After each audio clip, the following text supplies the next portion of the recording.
இவ்வாறாக வாரங்கள் நகர்ந்துகிட்டே இருந்தது.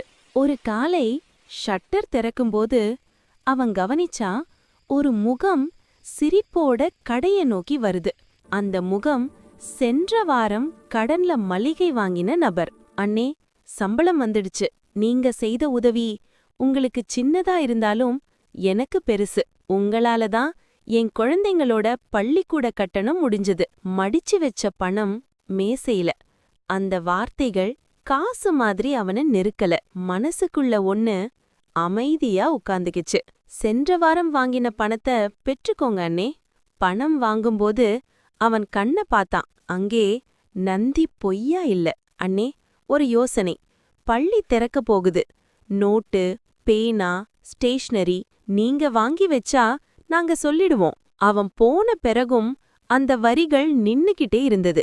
மளிகை கடைனா அரிசி பருப்பு மட்டுமில்ல, மக்கள் தேவை எங்க போகுது அதையும் பார்க்கணும். மாலை ஷட்டர் மூடும்போது ஒரு முடிவு. சரியான யோசனை சரியான நேரத்துல வந்தா அதுதான் மாற்றத்தின் தொடக்கம்.